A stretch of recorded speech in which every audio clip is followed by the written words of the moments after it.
The number on my phone screen was so large I had to blink twice to make sure I wasn't hallucinating. 7 figures.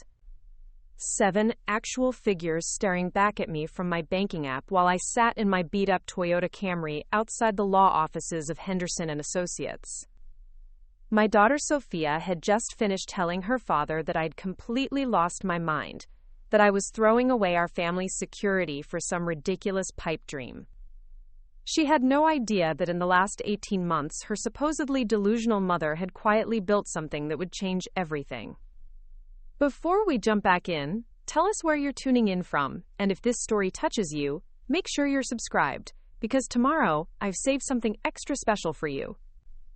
The irony wasn't lost on me that the daughter who'd spent the last year rolling her eyes every time I mentioned my business was about to discover that her crazy mom had just become the most successful entrepreneur in our entire family's history. But I'm getting ahead of myself.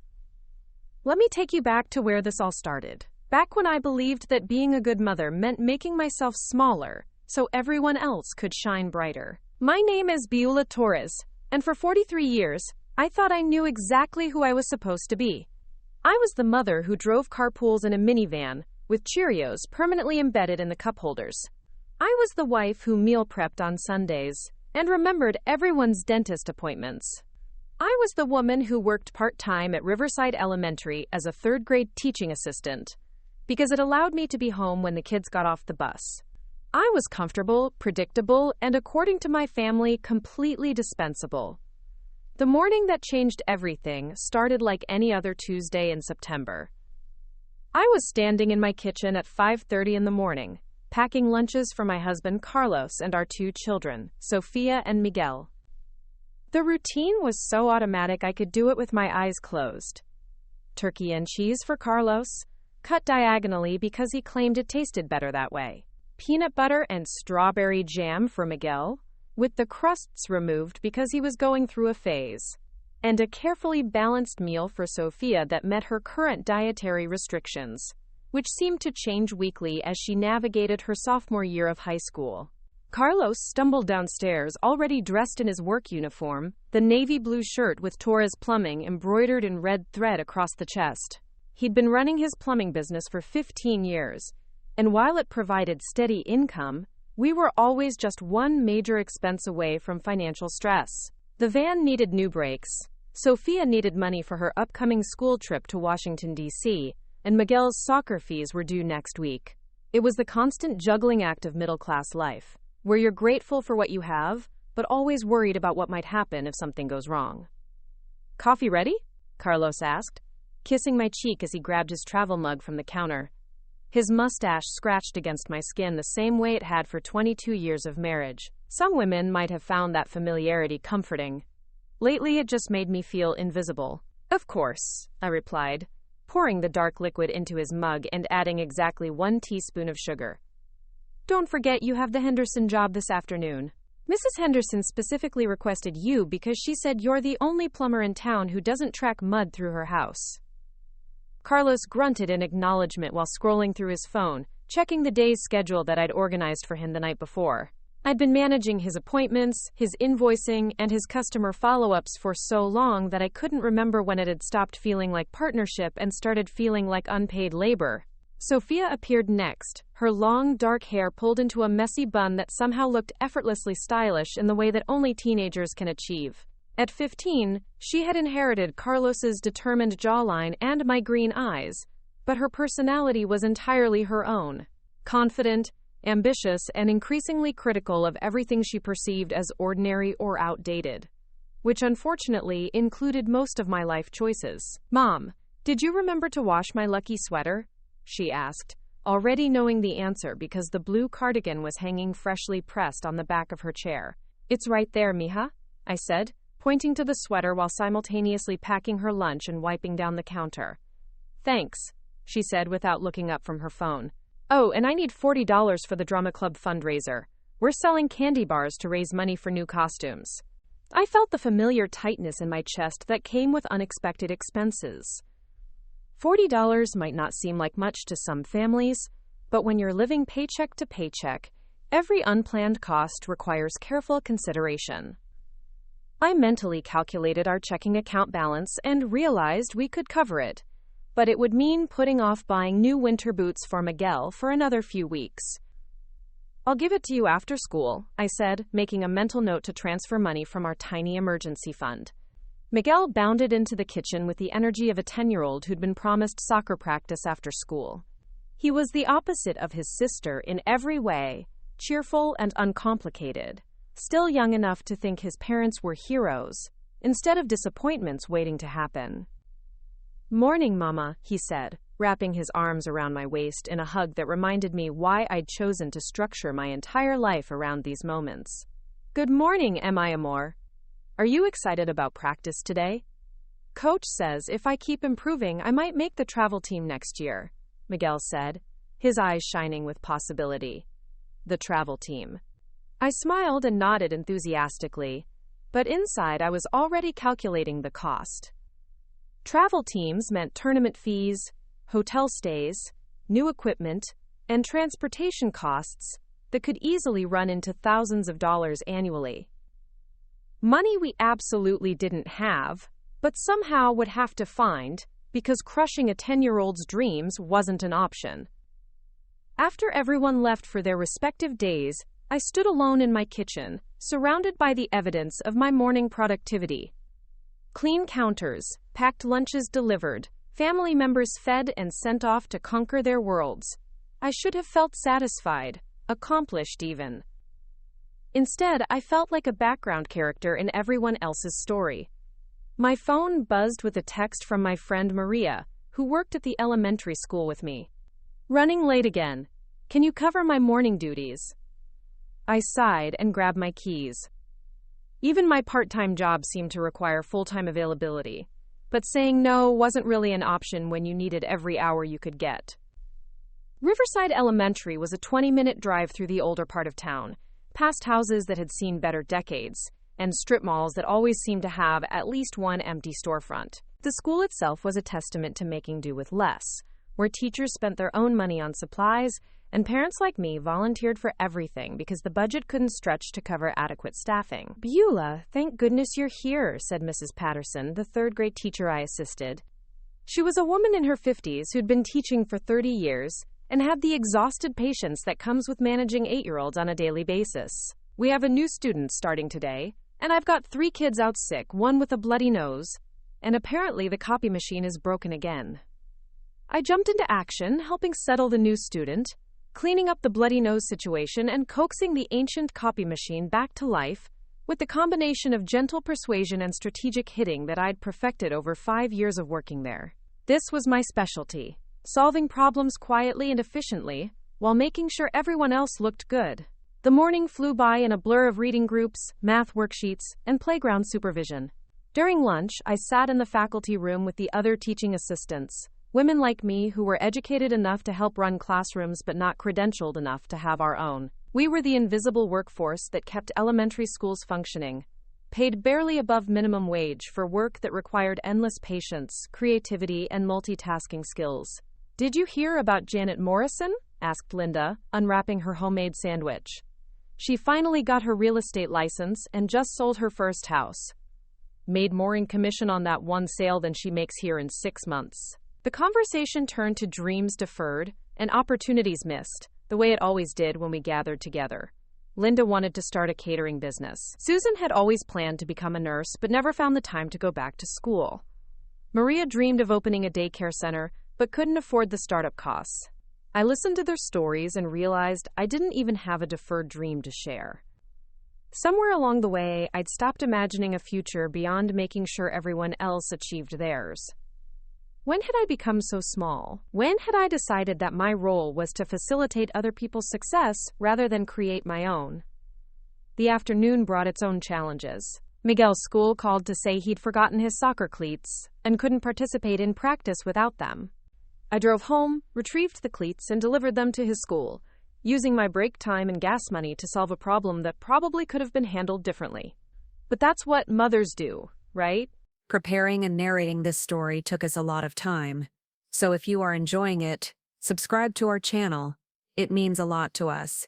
Now, Back to the story. We fix things, even when the fixing costs us more than we can afford. When I picked up Sofia after drama club practice, she was unusually quiet, staring out the window with the brooding intensity that had become her default expression lately. "How was practice?" I asked, trying to bridge the growing distance between us. "Fine," she replied without elaborating. "Did you work on scenes for the fall production?" "Mom, can I ask you something?" Sofia said suddenly, turning to face me with an expression I couldn't quite read. "Of course, Misha. What's on your mind?" "Don't you ever want more?" she asked. "Like, more than this?" She gestured vaguely at our surroundings. The worn interior of our 7-year-old car, the modest neighborhood we were driving through. The question hit me like a physical blow. "What do you mean?" "I mean, don't you ever think about what your life could have been if you hadn't gotten married so young? If you'd gone to college, had a career, traveled, did something important?" I felt my cheeks burn with a mixture of hurt and shame. "I did go to college, Sofia. I have an associate degree in early childhood education, and I think raising a family and helping children learn is pretty important." "That's not what I meant," Sofia said, but her tone had softened slightly. "I just mean, don't you ever wonder what would happen if you focused on yourself for once, instead of always taking care of everyone else?" I pulled into our driveway and sat in silence for a moment, trying to process my daughter's words. When had she started seeing me as someone to pity rather than admire? When had my choices started looking like failures to the person whose opinion mattered most to me? That evening, as I prepared dinner while Carlos watched television and the kids did homework, Sofia's question echoed in my mind. "Don't you ever want more?" The truth was, I'd stopped allowing myself to want anything beyond my family's happiness and stability. Wanting more felt selfish, impractical, dangerous. But as I stood at the stove stirring pasta sauce and listening to Carlos complain about a difficult customer, something shifted inside me. Maybe Sofia was right. Maybe I had made myself too small. Maybe it was time to remember what I'd wanted before I became everyone else's solution. The breaking point came 3 weeks later during what should have been a celebration. Sofia had been chosen for the lead role in the school's production of Our Town, and we'd planned a special dinner to mark the occasion. I'd spent the afternoon preparing her favorite meal, tres leches cake included, and had even convinced Carlos to leave work early so we could all be together. Sofia came home from school with the energy of someone riding a major high, practically bouncing as she told us about rehearsals and costume fittings, and how the drama teacher thought she had real potential for theater scholarships. "That's wonderful, Mija," I said, genuinely proud and excited for her. "Tell us everything about the audition." But as Sofia launched into her story, Carlos's phone rang. He glanced at the caller ID and held up one finger. "Sorry, I have to take this. It's the Morrison job. They've been having problems with their whole system." What followed was a 20-minute conversation about pipe fittings and water pressure, while Sofia's enthusiasm slowly deflated. Miguel tried to keep the conversation going by asking questions about the play, but even his 10-year-old energy couldn't compete with the growing awkwardness of being ignored. When Carlos finally hung up, he turned back to us as if nothing had happened. "Sorry about that. So what were we talking about?" Sofia's face had transformed from excitement to resignation. "Nothing important, apparently." "Come on, mija," Carlos said, reaching for his fork. "Tell your old man about this play." But the moment had passed. Sofia picked at her food and gave monosyllabic answers to Carlos's questions. The celebration I'd carefully planned felt forced and hollow. Later, as I was cleaning up the kitchen, I overheard Sofia on the phone with her friend Ashley. "No, it was fine," she was saying. "I mean, my mom tried to make it special, but you know how it is. Dad's always working, and Mom just goes along with whatever keeps everyone happy. Sometimes I think she's forgotten she's even a person." The words cut deeper than anything Carlos had ever said to me in anger. My own daughter saw me as someone who'd disappeared into her role as wife and mother. Someone who'd forgotten she was even a person. That night, after everyone had gone to bed, I sat at my laptop in the kitchen and did something I hadn't done in years. I Googled online business opportunities for women. Not because I had any specific plan, but because Sofia's question kept haunting me. "Don't you ever want more?" As I scrolled through articles about women who'd started successful businesses from their kitchens, who'd turned hobbies into six-figure incomes, who'd created financial independence for their families, I felt something I'd almost forgotten existed. Possibility. The first article that caught my attention was about a woman in Texas who'd started making and selling handmade soaps during her maternity leave and had eventually built a company that employed 12 people.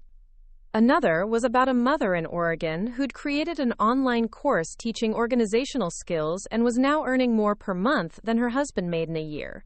These weren't women with special advantages or inherited wealth. They were mothers like me who'd decided that their dreams mattered too, that providing for their families didn't have to mean sacrificing their own potential.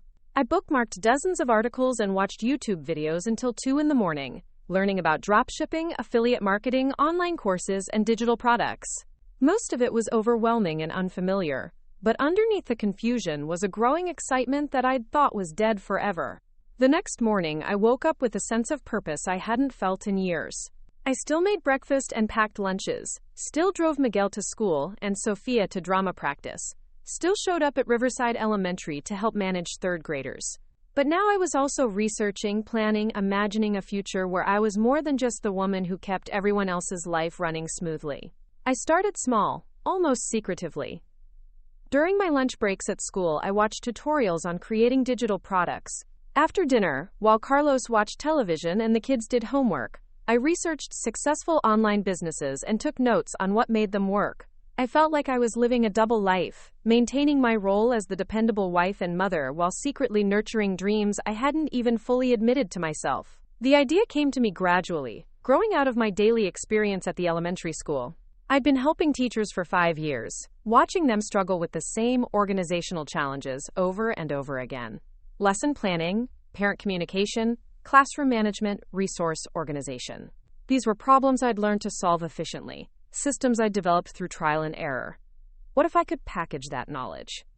What if other teachers would pay for solutions to the problems I saw every day? I started with a simple digital download, a set of classroom organization templates that I created during my free time. Nothing fancy, just practical tools based on what I'd learned, actually worked in real classrooms. I listed it for $15 on Teachers Pay Teachers, a platform where educators sold resources to each other. The first sale came 3 days later. $15 deposited into my PayPal account from a teacher in Michigan who'd bought my organizational templates. It wasn't much money, but it represented something revolutionary in my life. Someone had paid me for knowledge I possessed, for value I could create independently. Over the next few weeks, the sales trickled in slowly but steadily. $5 here, $20 there. I created more products, classroom management guides, parent communication templates, behavioral tracking systems. Each sale felt like validation that I had something worthwhile to offer. But the real breakthrough came when I started thinking bigger. Instead of just creating individual resources, what if I developed a comprehensive course for new teachers? What if I could help them avoid the struggles and mistakes that I'd watched countless educators go through? I spent 3 months developing Classroom Confidence, an online course that walked new teachers through everything from setting up their physical space to managing difficult parent conferences. I researched how to create professional-looking videos, learned about course platforms, and figured out how to market to my target audience. The course launched on a Tuesday morning in January, priced at $197. I'd spent weeks building an email list, creating free resources to attract potential customers, and developing a marketing strategy that felt authentic rather than pushy. Within 24 hours, I'd sold 12 copies. By the end of the week, 38 teachers had enrolled. My part-time teacher's assistant salary was about $800 per month. In 7 days, I'd earned more than $7,400. I stared at my computer screen, refreshing my dashboard over and over again to make sure the numbers were real. This wasn't a fluke or a lucky break.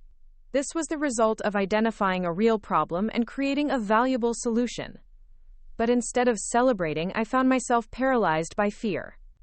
What if this was just beginner's luck? What if I couldn't sustain this success? What if my family thought I was being irresponsible, chasing some get-rich-quick scheme when I should be focused on stable, predictable income? I decided not to tell anyone about the course sales, not yet. I'd wait and see if the success continued before disrupting everyone's perception of me as the reliable, predictable wife and mother. That decision would prove to be both the smartest and most painful choice I'd made in years. Smart because it gave me time to build something substantial before facing skepticism and criticism. Painful because it meant celebrating my victories alone, keeping the most exciting development of my adult life secret from the people I loved most. As winter turned to spring, my online business continued to grow.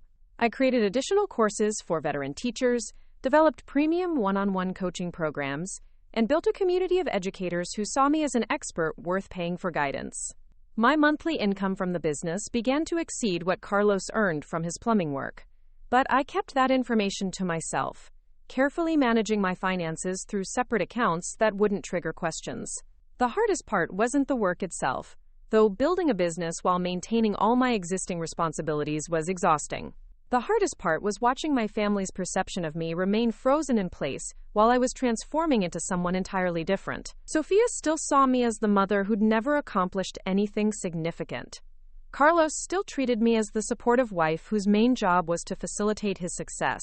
Miguel still thought of me as the mom who would always put his needs first, even when it cost me opportunities. They had no idea that the woman they took for granted was quietly building something that would change all of their lives forever. They couldn't see that their assumptions about my limitations were about to be shattered in ways they never imagined possible. By the time summer arrived, I was living in two completely different worlds. In one world, I was still Beulah Torres, the teaching assistant who drove carpool and packed lunches and worried about $40 drama club fees. In the other world, I was a successful entrepreneur whose business was generating more money per month than our family had ever seen. The secret was becoming harder to keep, especially as my confidence grew and my perspective shifted. It's difficult to pretend you're the same person when you've discovered capabilities you never knew you possessed. Even harder when you're watching your family struggle with financial stress while sitting on the solution to all their problems. But I wasn't ready to reveal my transformation yet. I wanted to build something so substantial, so undeniably successful, that even the skeptics in my life would have to acknowledge its value. I wanted proof that would speak louder than any explanation or justification I could offer. I had no idea that my careful strategy of building in secret was about to collide with a family crisis that would force everything into the open. The daughter who thought I'd lost my mind was about to discover just how clearly I'd been seeing all along. The crisis that would expose everything started with a phone call on a humid Thursday morning in August. I was editing my newest course module when my phone buzzed with Carlos's ringtone, the mariachi tune he'd programmed as a joke that had somehow become permanent. "Beulah, I need you to come to the hospital." His voice was strained in a way I'd never heard before. "Miguel got hurt at soccer camp. They think his leg might be broken." My heart stopped. Everything else, all the business plans and secret bank accounts and digital courses, became completely meaningless in the face of my 10-year-old son lying in a hospital bed. I grabbed my keys and drove to St. Augustine Medical Center faster than I'd ever driven in my life, my mind cycling through worst-case scenarios and prayers in equal measure. Miguel was in the emergency room when I arrived, his usually bright face pale with pain and fear. His right leg was immobilized in a temporary splint, and tears had left tracks down his dirt-stained cheeks. Carlos sat beside the bed, holding Miguel's hand, looking older than his 45 years. "What happened?" I asked, immediately moving to Miguel's other side and smoothing his hair back from his forehead. "He was running drills and stepped in a hole," Carlos explained. His foot twisted, and we heard the bones snap. Coach said it sounded like a tree branch breaking. Dr. Sarah Kim, the orthopedic surgeon, arrived 20 minutes later with x-rays and a grim expression. "The good news is, it's a clean break," she said, clipping the films to a light board. "The bad news is, it's going to require surgery to set properly. Without intervention, Miguel could have permanent mobility issues." Surgery. The word hung in the air like a threat. I'd been through enough medical emergencies with my own parents to know that surgery meant not just medical risk, but financial catastrophe for a family like ours. "What kind of timeline are we looking at?" Carlos asked, his voice carefully controlled. I'd like to schedule the procedure for early next week, Dr. Kim replied. The sooner we address this, the better his long-term prognosis. Miguel's young and healthy, so recovery should be straightforward with proper treatment. After Dr. Kim left, Carlos and I stepped into the hallway to discuss logistics. The conversation I'd been dreading for months was about to happen, triggered by circumstances I'd never anticipated. Our insurance will cover some of it, Carlos said, running his hands through his hair. But the deductible alone is $5,000. And that's before we factor in physical therapy, follow-up appointments, time off work while he recovers. I did the math quickly in my head. Between our meager savings account and the emergency fund we'd been slowly building, we had maybe $3,000 available. Not nearly enough, and that was before considering all the indirect costs of Miguel's injury. We'll figure it out, I said automatically, though I had no idea how. Maybe we can set up a payment plan with the hospital, or take out a loan. Carlos looked at me with the expression of a man who'd been carrying too much weight for too long. Beulah, we're already stretched thin. The van needs work. Sofia's trip to Washington is next month. And now this.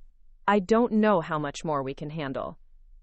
That night, after Miguel had been admitted for observation, and Sofia was staying with my sister Rosa, Carlos and I sat at our kitchen table, surrounded by medical bills, insurance documents, and financial statements.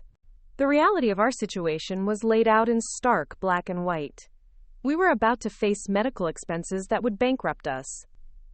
I could take on more plumbing jobs, Carlos said, studying a list of potential customers. Maybe work weekends, extend my hours. You're already working 12-hour days, I replied. And Miguel's going to need help with recovery. Someone has to be available for physical therapy appointments, doctor visits, helping him with schoolwork while he's on crutches. Then what do you suggest? Carlos asked, frustration creeping into his voice. Because I'm out of ideas here. This was it, the moment I'd been both anticipating and dreading. The moment when my secret world would collide with our family crisis and everything would change forever. Actually, I said slowly, I might have a solution.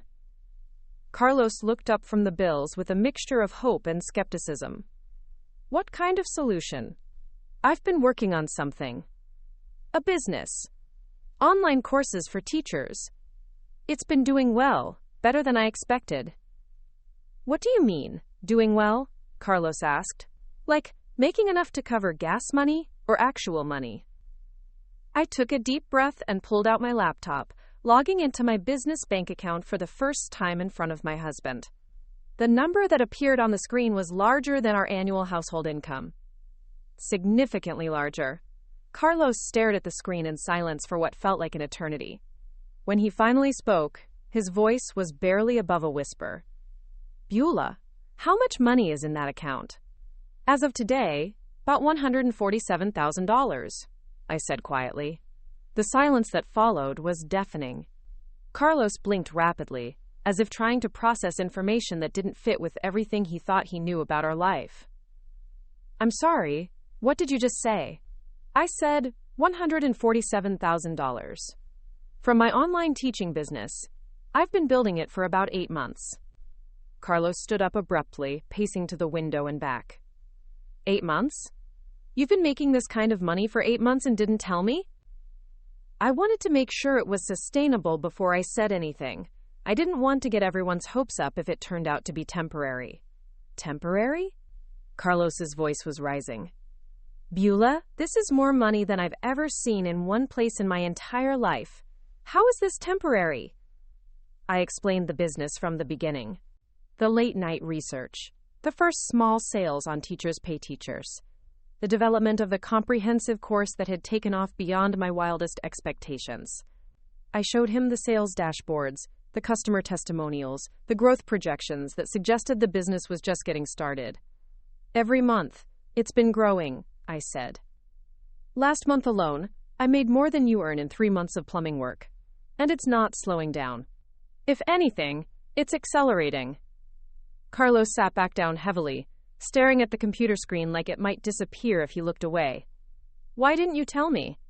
We've been struggling to pay bills, worried about Miguel's soccer fees, stressed about Sofia's school expenses, And you've been sitting on enough money to solve all of those problems? Because I knew this would happen, I said, gesturing at his expression. I knew everyone would have opinions about what I should do with the money, how I should spend it, whether the business was real or just luck. I wanted to prove to myself that I could build something significant before I had to defend it to anyone else. Defend it? Beulah, this isn't about defending anything. This is about partnership. We're supposed to be a team. When have we ever been a team when it comes to money? I asked, feeling 22 years of frustration bubble to the surface. You handle the finances, you make the decisions, you tell me what we can and can't afford. When was the last time you asked for my input on a major financial choice? Carlos opened his mouth to argue, then closed it. He knew I was right.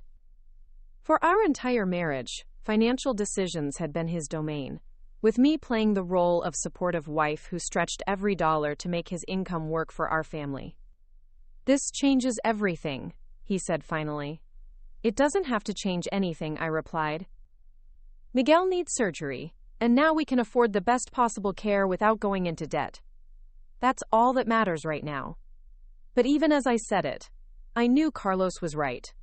This changed everything, including the fundamental dynamic of our marriage. The woman who'd spent 2 decades accepting financial limitations was now the primary earner in our household. The wife who'd deferred to her husband's business expertise had built something more successful than anything he'd ever accomplished. The conversation with Sofia came 3 days later, as we sat in Miguel's hospital room, waiting for him to be discharged. His surgery had gone perfectly, thanks to Dr. Kim and the private room we could suddenly afford.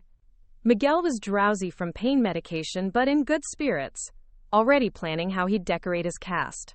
Sofia had been unusually quiet since learning about Miguel's injury, but I'd attributed her mood to worry about her brother. I didn't realize she'd overheard Carlos and me discussing my business revelation until she cornered me in the hospital cafeteria. Mom, can we talk? She asked, her expression more serious than I'd seen since she'd started high school. We found a quiet table near the windows overlooking the parking lot. Sofia fidgeted with her phone for a moment before looking directly at me.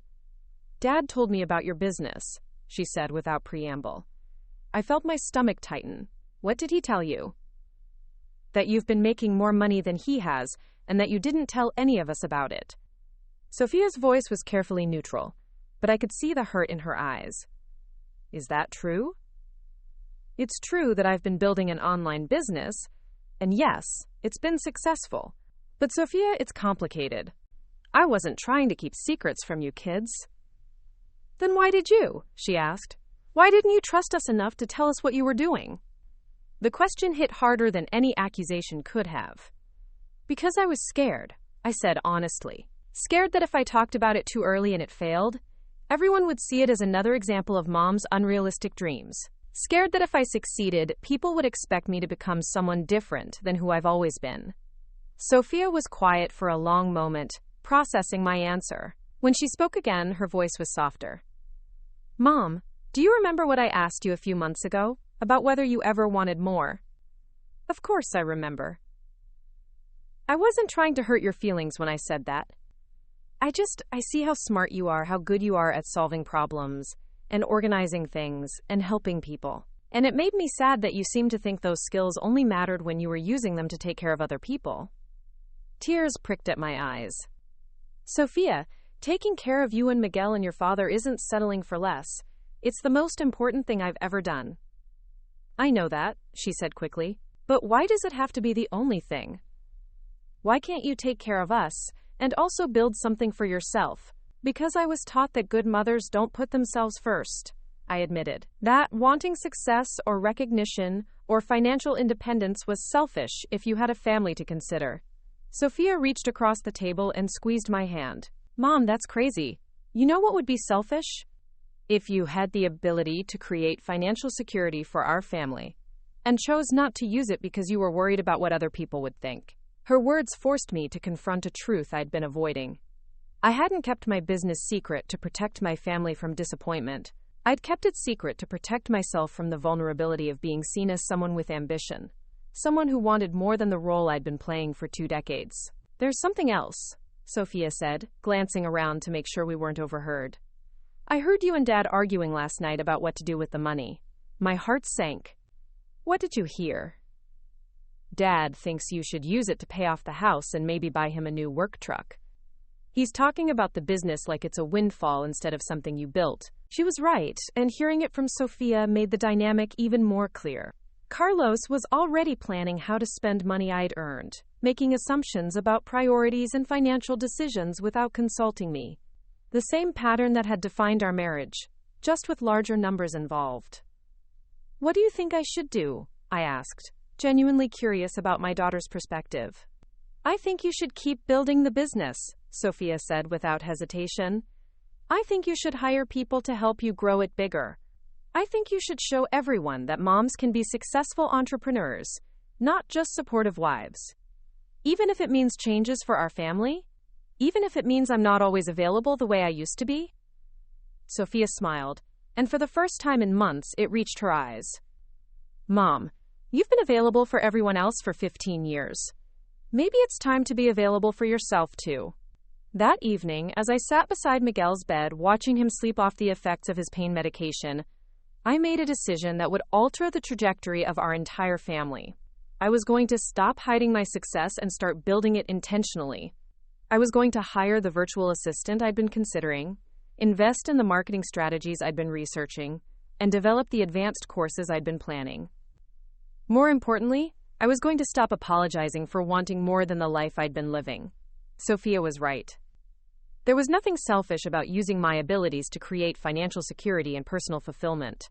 If anything, it was irresponsible not to develop the potential I'd discovered. The conversation with Carlos came that weekend, after Miguel was settled at home and beginning his recovery. We were sitting on our back patio, sharing a beer and watching the sunset paint our small backyard in shades of gold and orange. I've been thinking about our discussion, Carlos said, breaking the comfortable silence. Which discussion? About the money. About what comes next. He took a long drink from his beer before continuing. I owe you an apology. I looked at him in surprise. For what? For assuming that your success was something that happened to us, instead of something you created. For immediately starting to plan how we should spend money you earned. He turned to face me directly. I'm proud of you, Beulah. I should have said that first. Before anything else. Thank you, I said, feeling some of the tension I'd been carrying begin to release. But I also need to understand what this means for our marriage, for our family. Because whether we acknowledge it or not, everything has changed. He was right, and I appreciated his honesty. What do you want to know? I guess I want to know if you're planning to leave me. The question caught me completely off guard. Carlos, why would you think that? Because you built something this big without telling me. Because you clearly don't need me financially anymore. Because maybe you've realized you can do better than a plumber who struggles to pay his bills. I set down my beer and took his hand. Carlos, I didn't build this business to escape our marriage. I built it because I wanted to contribute more to our family's security. Because I wanted to prove to myself that I could create something valuable. But you don't need me anymore, he said quietly. I don't need you to pay the bills, I said carefully. But I still need you as my partner, as Miguel and Sofia's father, as the man I chose to build a life with. Those things don't change because I'm making money. Carlos was quiet for a long moment, processing my words. So what happens now? Now I keep growing the business. I hire help, I invest in expansion, I treat this like the serious enterprise it's become. And we figure out how to be partners in a different way than we were before. What kind of different way? The kind where we both contribute our strengths to our family's success, instead of one of us carrying all the financial responsibility while the other handles everything else. The kind where we make major decisions together, based on what's best for everyone's happiness and fulfillment. And what about my business? Torres Plumbing isn't exactly going to compete with what you're earning. Then maybe it's time to think about what you really want to do with your work life, I said. Maybe you expand Torres Plumbing, hire employees, bid on bigger projects. Maybe you do something completely different. The point is, now you have choices you didn't have before. Carlos smiled for the first time since learning about my business.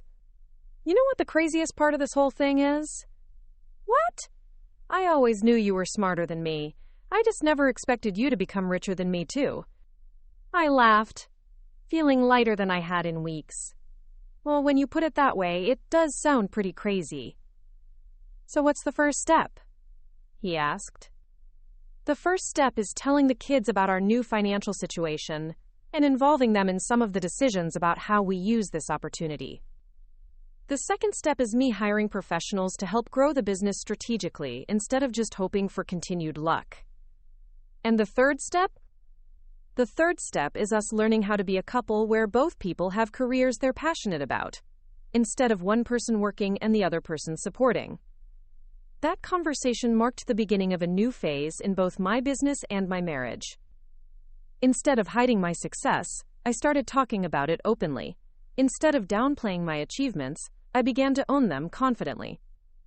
Instead of apologizing for wanting more, I started planning how to get it. The business growth that followed was explosive.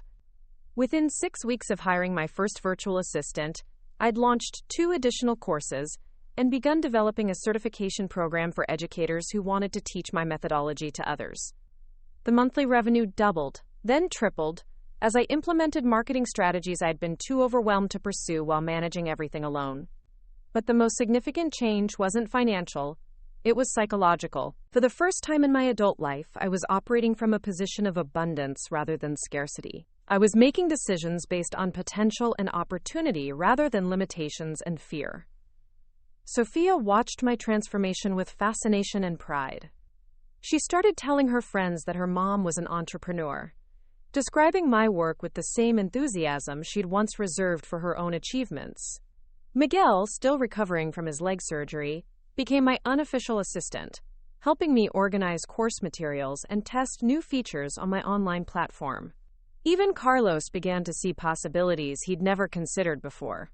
With the financial pressure reduced, he started thinking strategically about his plumbing business rather than just reactively managing each day's crisis.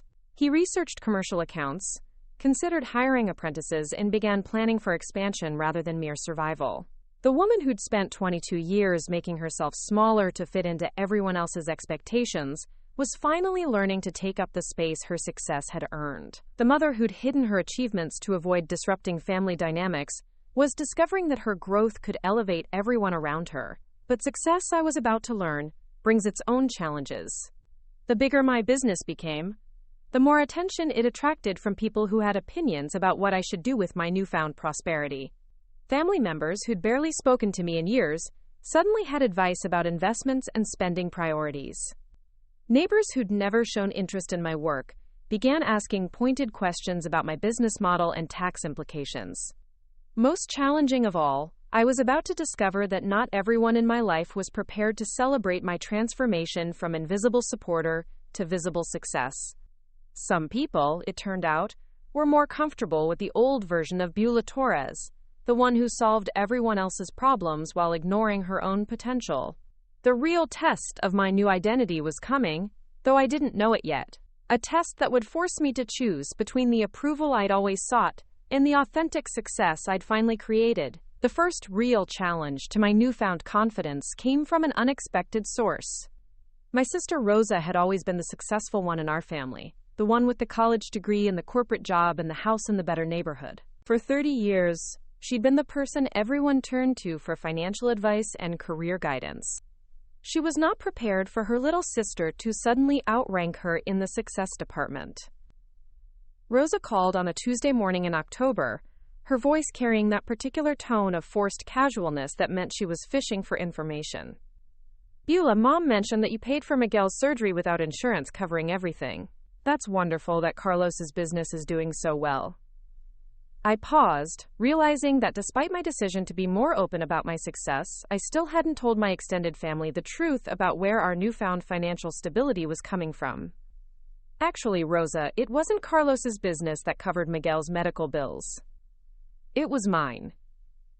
The silence on the other end of the line stretched long enough that I wondered if the call had dropped.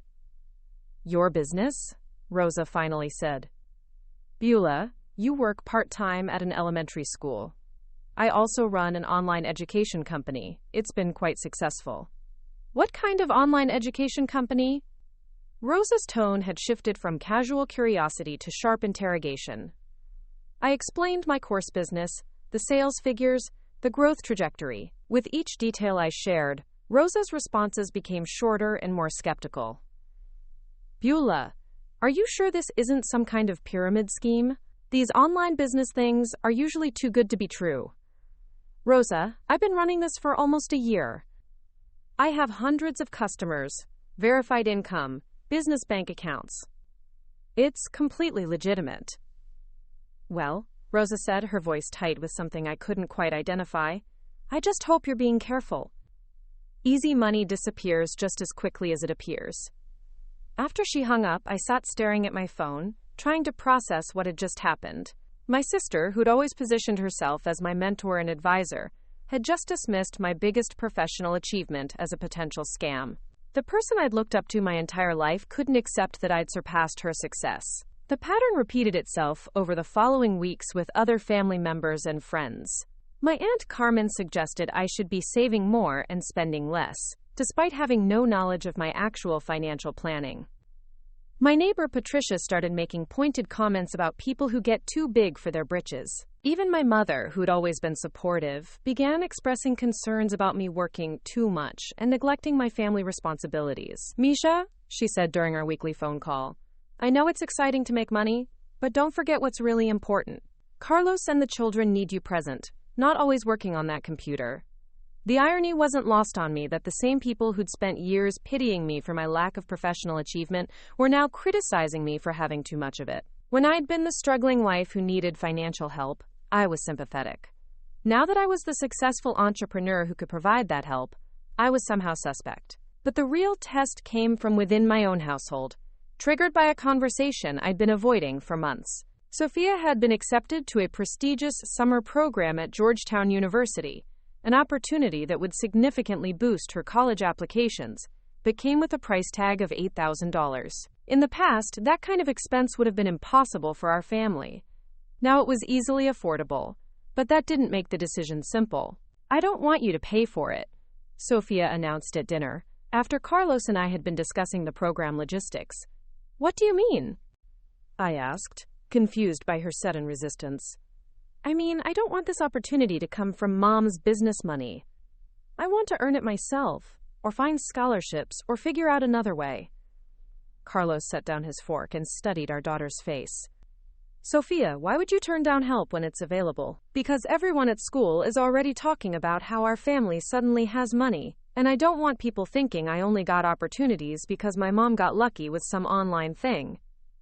The words stung more than I wanted to admit. My own daughter was buying into the narrative that my success was luck rather than effort, chance rather than skill. Sofia, I said carefully, this isn't luck money. This is money I earned by identifying problems and creating solutions. It's the result of months of research, planning, and hard work. I know that, she said quickly, but other people don't see it that way. They see it as like winning the lottery or something. And I don't want my achievements to be questioned because people think I had unfair advantages. Miguel, who'd been quietly eating his dinner, looked up with the blunt honesty that only 10-year-olds possess.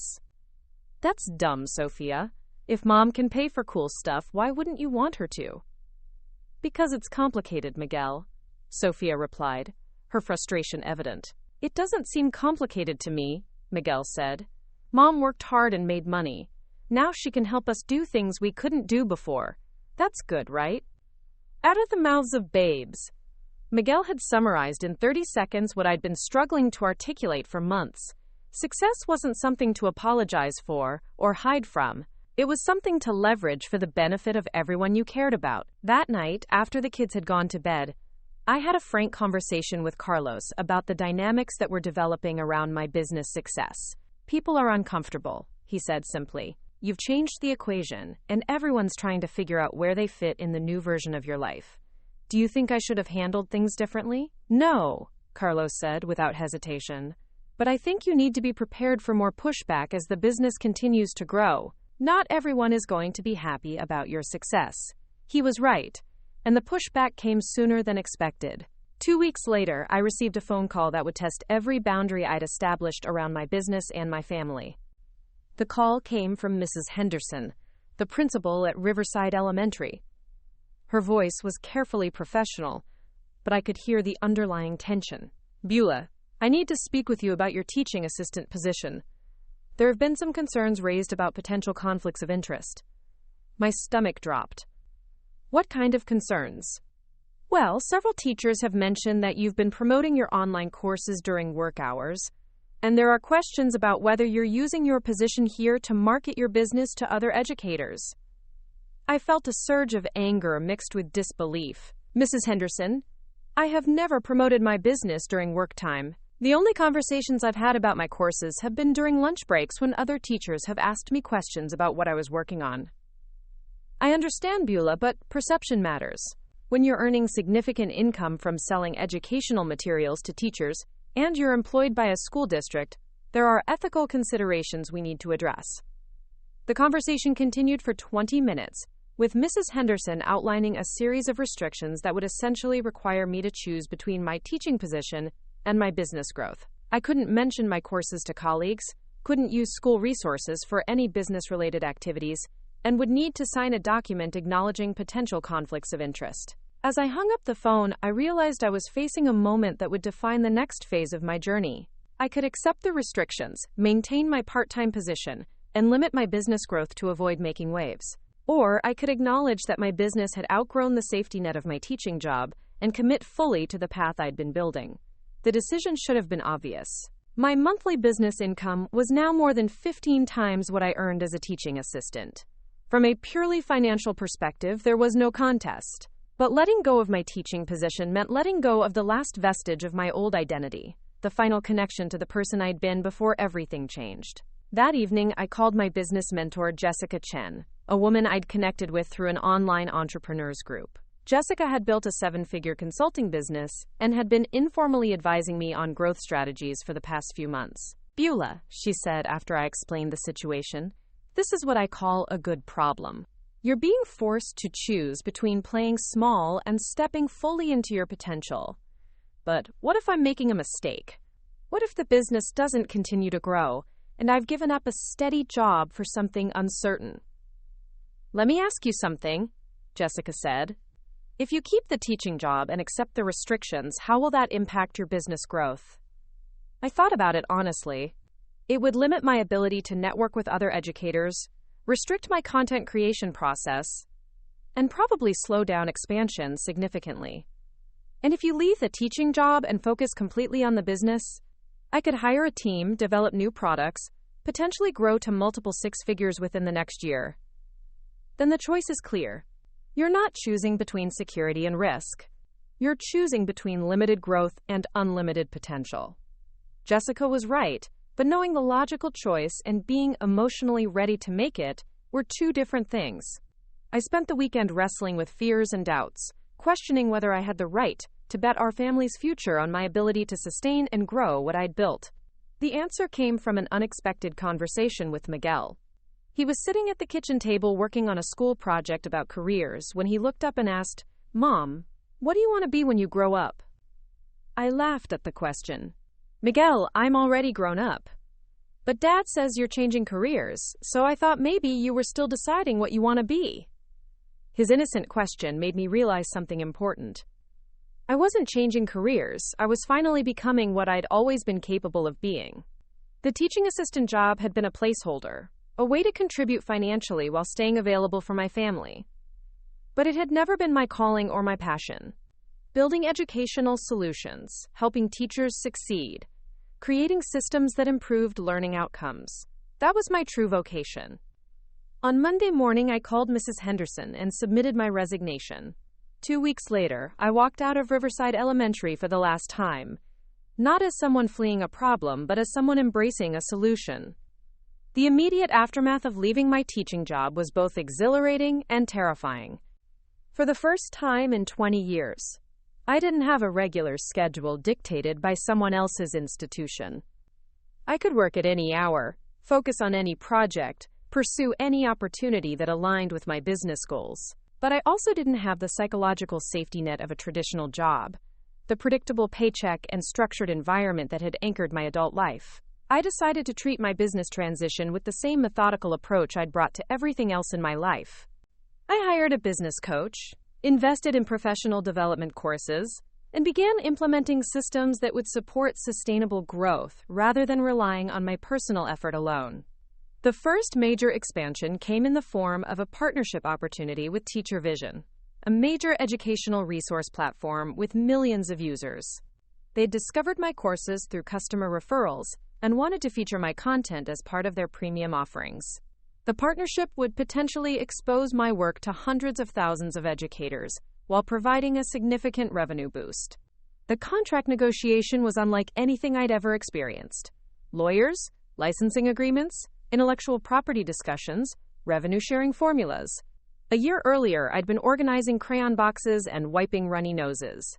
Now I was reviewing contracts that could generate more income in a month than Carlos and I had ever made in a year. But success at this level brought complications I hadn't anticipated. The more visible my business became, the more scrutiny it attracted from people who seemed personally invested in my failure. Former colleagues whispered about how I'd abandoned teaching for money. Relatives made passive-aggressive comments about family members who forgot where they came from. Even some of my customers began questioning whether my success meant I was no longer relatable to struggling educators. The criticism reached a peak when a local blogger wrote an article titled, "From Teaching Assistant to Millionaire Guru, When Helping Teachers Becomes Big Business." The piece, while not entirely inaccurate, painted my business as opportunistic and my success as somehow exploitative of the very educators I was trying to help. Reading that article was like being punched in the stomach. Every insecurity I'd managed to overcome came rushing back. Was I really helping teachers, or was I just profiting from their struggles? Had my success changed me in ways that made me less authentic, less connected to the challenges I'd once faced? The doubt spiral could have derailed everything I'd built, but instead, it forced me to clarify something important about my mission and my values. I wasn't helping teachers because I was struggling alongside them anymore. I was helping them because I'd found a way to overcome those struggles and wanted to share the solutions I'd discovered. I spent an entire weekend crafting a response that would define how I talked about my business going forward. Instead of defending my success, I owned it completely. Instead of apologizing for earning money by solving problems, I explained why profitable businesses were the most sustainable way to create lasting impact. Success in business means success in service, I wrote. The more profitable my company becomes, the more resources I have to develop better solutions, hire qualified team members, and reach educators who need support. Profitability isn't the opposite of purpose, it's what makes purpose sustainable. The response to my statement was overwhelmingly positive. Teachers thanked me for not apologizing for my achievements. Other women entrepreneurs reached out to share their own stories of overcoming criticism and doubt. Most importantly, my course sales increased significantly in the weeks following the controversy, suggesting that my customers valued authenticity and confidence more than false modesty. But the real validation came from an unexpected source. Sofia, who'd been quietly observing my business evolution and the reactions it generated, approached me with a request that caught me completely off guard. "Mom, I want to work for your company this summer." "What do you mean, work for the company?" "I mean, I want a real job with real responsibilities. I want to learn how to build something like what you've built." Sofia went on to explain that watching my business grow had changed her perspective on career possibilities. Instead of following the traditional path of college, entry-level job, and slow advancement, she wanted to understand how to create opportunities, rather than wait for them. "You've shown me that you don't have to accept limitations that other people put on you," she said. "I want to learn how to do that for myself." That conversation marked another turning point in my journey. My success wasn't just providing financial benefits for my family. It was modeling a different way of thinking about work, money, and personal potential. Sofia was learning that women could be entrepreneurs, that mothers could be ambitious, that success was something you created rather than something you hoped to stumble upon. I hired Sofia as my social media coordinator for the summer, paying her a competitive wage and treating her as a professional team member rather than my daughter doing me a favor. She brought fresh perspectives to our marketing strategies and helped me connect with younger educators who were looking for modern solutions to traditional challenges. Working with Sofia also forced me to articulate my business philosophy more clearly. I had to explain decision-making processes, financial planning strategies, and leadership principles in ways that would help her understand not just what I was doing, but why I was doing it. The goal isn't just to make money, I told her during one of our planning sessions. The goal is to build something sustainable that continues to create value, even when I'm not personally involved in every aspect of the operation. Like a machine that helps teachers whether you're running it or not? Exactly. The business should be bigger than me, more valuable than my individual effort. Those conversations with Sofia helped me realize that I'd been thinking too small about my company's potential.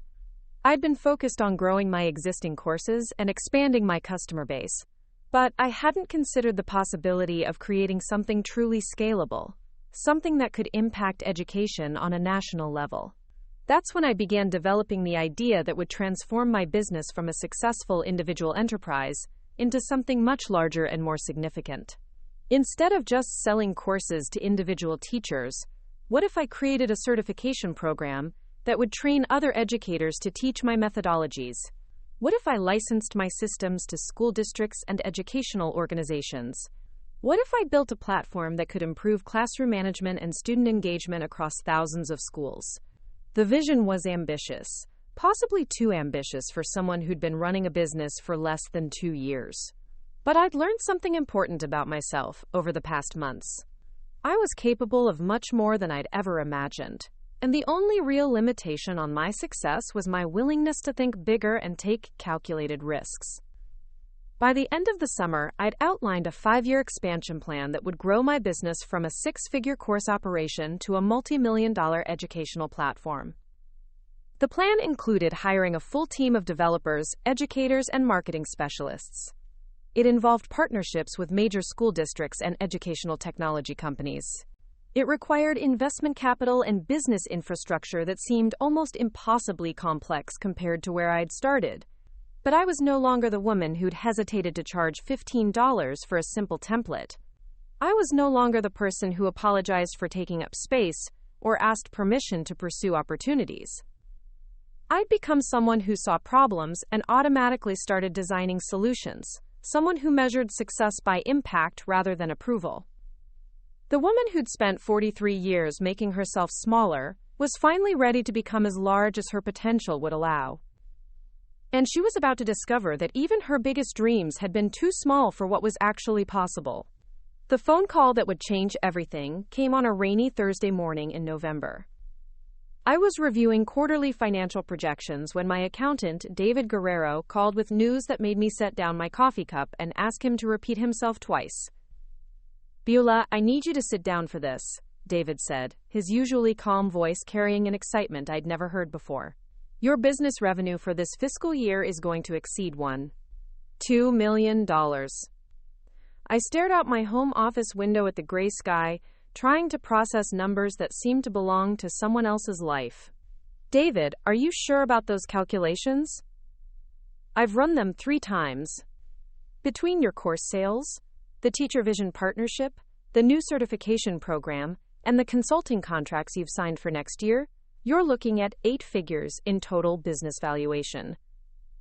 8 figures. The teaching assistant who'd worried about $40 drama club fees had built a business worth more than $10 million. The woman who'd once stretched every grocery budget dollar was now generating more wealth in a year than most people see in a lifetime. But the most shocking revelation was yet to come.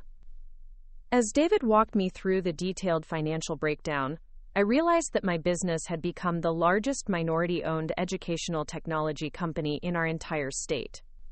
The quiet venture I'd started in my kitchen had somehow evolved into a significant player in a multi-billion-dollar industry. "There's something else," David continued. "I've been contacted by 3 different venture capital firms who want to discuss investment opportunities. Apparently, word about your growth trajectory has reached some very interested parties. Venture capital. Investment opportunities.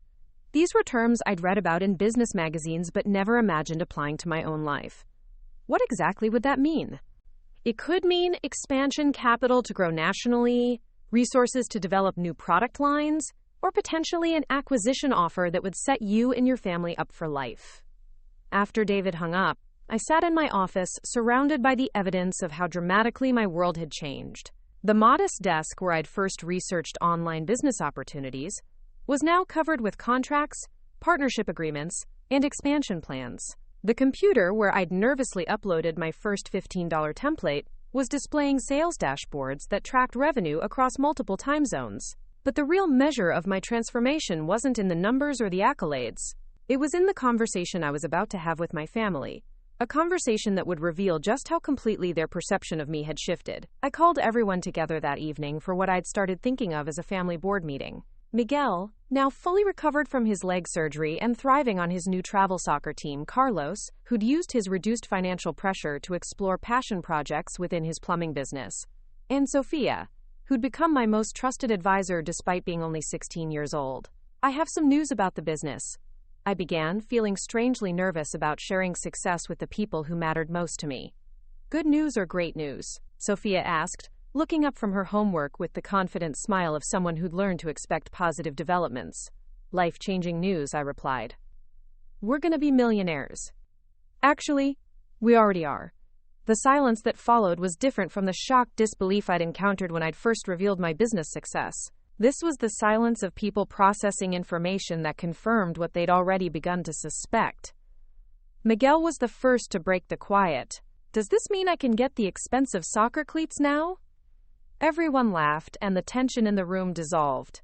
Carlos reached over and squeezed my hand, his expression filled with pride rather than the insecurity that had initially accompanied my financial achievements. Tell us everything, he said. I explained the revenue projections, the business valuation, the interest from investors. I talked about expansion possibilities, about the potential to impact education on a national scale, about opportunities that seemed almost too large to comprehend. Mom, Sofia said when I'd finished outlining the various paths forward, what do you want to do? It was the same question she'd asked me over a year ago, the one that had started this entire journey. Don't you ever want more? But now the question had evolved. It wasn't about whether I wanted more. It was about how much more I was willing to reach for. I want to build something that outlasts me, I said, surprised by the clarity of my own answer. I want to create systems that help teachers and students for decades, not just while I'm personally running the company. Then it sounds like you need to think about the investment offers, Carlos said. If you want to build something bigger than what you can create alone, you're going to need partners with resources and expertise. He was right, and over the following weeks, I began the process of exploring what partnership with venture capital firms might look like. The meetings were unlike anything I'd ever experienced. Rooms full of people in expensive suits discussing market penetration strategies and scalability models and exit scenarios. The first firm, Meridian Capital, offered $12 million for a 60% stake in my company. The second, Valley Educational Partners, proposed $8 million for 40% ownership. The third, Catalyst Ventures, presented the most interesting option, $15 million for a 50% partnership, with an additional commitment to help me develop a national franchise model that could expand to every state within 5 years.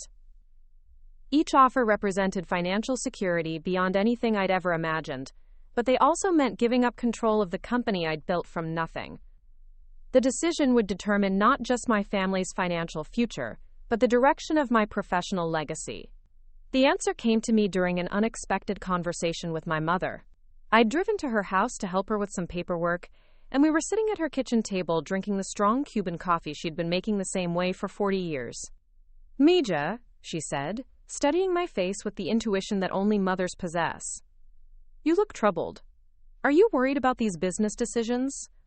I'm scared I'll make the wrong choice, Mama. These investors are offering so much money, but they'll want to change how I run the company. What if I lose what made it special in the first place? My mother was quiet for a moment, stirring sugar into her coffee with the deliberate motions of someone choosing her words carefully. When you were little, maybe 5 years old, you used to organize all the neighborhood children for elaborate games. You'd create rules, assign roles, make sure everyone was included, and having fun. The other mothers would ask me how you learned to be such a natural leader. What did you tell them? I told them you weren't leading because you wanted to be in charge. You were leading because you cared about the outcome more than anyone else did. She reached across the table and covered my hand with hers. Beulah, you built this business because you cared about helping teachers, not because you wanted to be rich. Any decision you make should protect that caring, even if it means giving up some control to people who can help you reach more teachers. My mother's wisdom clarified something I'd been struggling to articulate. The business wasn't really mine anymore. It belonged to every teacher who'd found solutions in my courses, every student who'd benefited from improved classroom management, every educator who'd discovered confidence through my certification programs. My job wasn't to maintain ownership. It was to ensure the mission continued and expanded. With that perspective, the decision became clear. I chose Catalyst Ventures, not because they offered the most money, but because they demonstrated the deepest understanding of educational impact. Their portfolio included companies that had successfully scaled social missions without losing their core values. The partnership agreement was signed on a snowy December morning, in a conference room overlooking the downtown skyline I'd stared at countless times from my elementary school classroom. As I put my signature on the documents that would transform my company into a national enterprise, I thought about the journey that had brought me to this moment. 2 years earlier, I'd been a part-time teaching assistant who worried about grocery budgets and felt invisible in her own life. Today, I was co-owner of a multi-million-dollar business with plans to impact education across the entire country. But the real transformation wasn't financial. It was psychological, emotional, spiritual. I'd evolved from someone who apologized for taking up space to someone who confidently claimed her place at tables where million-dollar decisions were made. I'd grown from a woman who deferred her dreams to support everyone else's, to a leader who understood that her success could lift up countless other people. The celebration that night was intimate. Just my immediate family gathered around our dining room table, sharing takeout Chinese food and reflecting on how dramatically our lives had changed. We were still the same people, still sitting in the same house, still telling the same inside jokes and sharing the same memories. But we were also fundamentally different, transformed by the knowledge that limitations we'd accepted as permanent had actually been temporary. "Mom," Miguel said, reaching for another spring roll, "when I grow up, I want to build a business like yours." "What kind of business?" I asked. "I don't know yet, but I want it to be something that helps people and makes a lot of money, like yours does." Sofia looked at her little brother with the affectionate exasperation of a teenager dealing with a 10-year-old simplicity. "Miguel, it's not just about making money. Mom built something that matters." "That's what I said," Miguel protested. "Help people and make money." Carlos and I exchanged glances, both of us recognizing the truth in Miguel's uncomplicated assessment. He'd distilled my entire business philosophy into 6 words: help people and make money. Not help people or make money, but help people and make money, understanding instinctively that the two goals were not only compatible but mutually reinforcing. The success celebration was interrupted by an unexpected visitor. Rosa, my sister, knocked on our front door just as we were clearing dinner dishes. I hadn't spoken to her much since our awkward conversation about my business several months earlier, and her presence felt significant in ways I couldn't immediately define. "I hope I'm not interrupting," she said, her voice carrying a humility I'd rarely heard from her. "Of course not. Come in, we were just finishing dinner." Rosa declined my offer of food but accepted coffee, settling into our living room with the careful posture of someone who had something important to say. "Beulah, I owe you an apology," she began, looking directly at me with an expression I couldn't quite read. "When you first told me about your business, I didn't believe it was real. I thought you were being naive, maybe even getting scammed." "Rosa, you don't need to." "Yes, I do," she interrupted gently. "I need to say this. I spent so many years being the successful sister, the one with the college degree and the corporate job and the financial stability. It never occurred to me that you might surpass everything I'd achieved." She paused, gathering her thoughts. "But it wasn't just about the money. It was about the fact that you built something from nothing. using skills I didn't even know you had. You saw opportunities I couldn't see, took risks I wouldn't take, and created something genuinely valuable. Thank you for saying that, I said, feeling a weight I didn't know I'd been carrying finally lift from my shoulders. There's more, Rosa continued. I've been watching your success, reading about your company online, talking to people in the education field. Beulah, you're not just successful, you're making a difference in ways that matter. She reached into her purse and pulled out a printed article. This is from the National Education Association newsletter. They featured your classroom management certification program as one of the year's most significant innovations in teacher professional development. I took the article and scanned it quickly, feeling a surge of pride that had nothing to do with money or recognition. The piece highlighted testimonials from teachers who credited my training with transforming their classroom effectiveness and job satisfaction. That's what success really looks like, Rosa said. Not just building wealth, but creating value that improves other people's lives. As Rosa prepared to leave, she turned back with one final comment. Beulah, I hope you know that you've changed how I think about my own potential. Watching you build something this significant has made me realize that I've been playing it too safe in my own career. What do you mean? I mean, I've been so focused on maintaining what I have that I stopped trying to create what I could have. You've shown me that it's never too late to start something new. After Rosa left, I sat in my living room surrounded by my family and reflected on how completely my relationships had been transformed by my business success. People who'd once offered me advice were now asking for it. Family members who'd worried about my financial stability were now inspired by my entrepreneurial example. Children who'd seen me as a predictable caretaker now viewed me as a model of what was possible when you committed fully to your potential. But the most significant transformation was internal. I'd finally learned to see myself the way Sofia had challenged me to see myself more than a year earlier, as someone with unlimited potential rather than predetermined limitations. The business continued to grow throughout the following year, exceeding every projection and milestone we'd established. The national expansion launched in 15 states simultaneously, with certification programs being implemented in school districts from California to New York. The franchise model allowed experienced educators to license my methodology and build their own consulting practices, creating a network of thousands of trainers who were spreading effective teaching strategies across the country. By the end of our second year of partnership with Catalyst Ventures, my company had become the largest provider of classroom management training in North America. We'd helped more than 50,000 teachers improve their effectiveness, indirectly impacting the educational experience of over 2 million students. The financial rewards were extraordinary, but they'd become secondary to the satisfaction of knowing that my work was making a meaningful difference. Teachers were writing to tell me that my training had saved their careers, that my systems had transformed their classrooms, that my certification program had given them confidence they'd never possessed before. Parents were sharing stories about children who'd thrived in classrooms where teachers used my methodologies.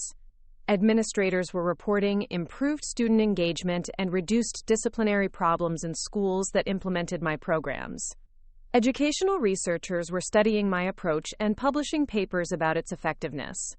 I'd accidentally become one of the most influential voices in American education, and the responsibility felt both thrilling and overwhelming.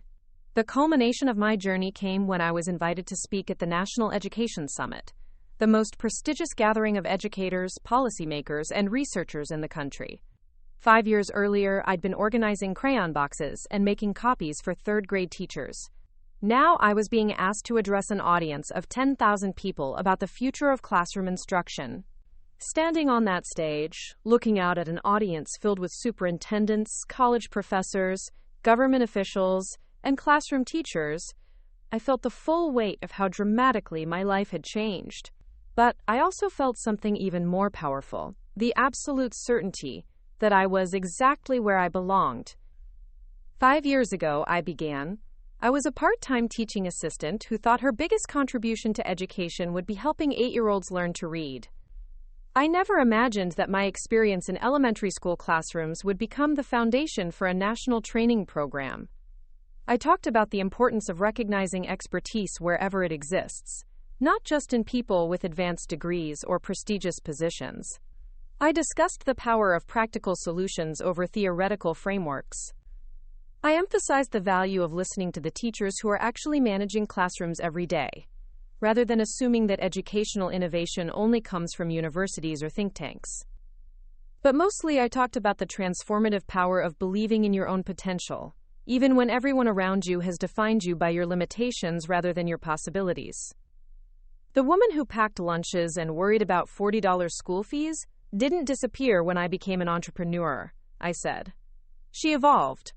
She applied the same caring, the same attention to detail, the same problem-solving skills to a larger mission. She discovered that the qualities that made her a good mother and a good teaching assistant were exactly the qualities needed to build something significant. The standing ovation lasted several minutes, but the real validation came afterward, during the reception, when dozens of educators approached me to share their own stories of transformation and possibility. A kindergarten teacher from Montana told me she'd been inspired to create her own line of educational games. A high school principal from Florida explained how my training had helped him reduce student disciplinary incidents by 60%. A recently retired teacher from Oregon shared that my certification program had given her the confidence to start her own consulting business at age 62. Each conversation reinforced something I'd learned throughout my journey. Success isn't just about personal achievement. It's about creating models of possibility that inspire other people to recognize and develop their own potential. As I drove home from the summit, I thought about the conversation with Sofia that had started everything. She'd asked me if I ever wanted more, and I'd been afraid to admit that I did. Now I understood that wanting more isn't selfish when your success creates opportunities for other people. Ambition isn't destructive when it's channeled towards solutions that benefit entire communities. The daughter who'd once worried that I'd lost my mind would be graduating from high school in a few months, headed to Georgetown University on a full academic scholarship she'd earned through her own achievements. Miguel was thriving on his travel soccer team, confident and happy in ways that had everything to do with growing up in a household where big dreams were normal rather than impossible. Carlos had expanded Torres Plumbing into a full-service contracting business, hiring a team of employees and taking on commercial projects he'd never imagined pursuing when financial survival was our primary concern. He'd discovered that reducing financial pressure had allowed him to rediscover his passion for his work and explore creative projects that brought him satisfaction beyond mere income. Most importantly, we'd all learned that families could support each other's growth, rather than requiring anyone to stay small for the comfort of others. We'd discovered that one person's success could elevate everyone around them, creating expanding circles of possibility and achievement. The woman who'd spent 43 years making herself smaller had finally learned to take up the space her potential deserved. The mother who'd hidden her achievements to avoid disrupting family dynamics had discovered that her growth could model possibility for her children. The wife who'd deferred her dreams to support her husband's had learned that supporting each other's success was more powerful than sacrifice. Standing in my driveway, looking at the same house where this journey had begun, I realized that the most important transformation hadn't been financial or professional. It had been learning to see myself as someone whose dreams mattered, whose potential was worth developing, whose success could benefit everyone she cared about. The teaching assistant who'd worried about drama club fees had become a millionaire entrepreneur. But more significantly, she'd become a woman who knew her worth, claimed her space, and used her success to create opportunities for others. Sofia had been right from the beginning. I had lost my mind, the small mind that had accepted limitations as permanent. I'd found a bigger mind, one capable of seeing possibilities instead of problems, solutions instead of obstacles, potential instead of predetermined roles. And when she finally saw my bank account, she didn't lose her mind. She found her inspiration. Up next, you've got 2 more standout stories right on your screen. If this one hit the mark, you won't want to pass these up. Just click and check them out.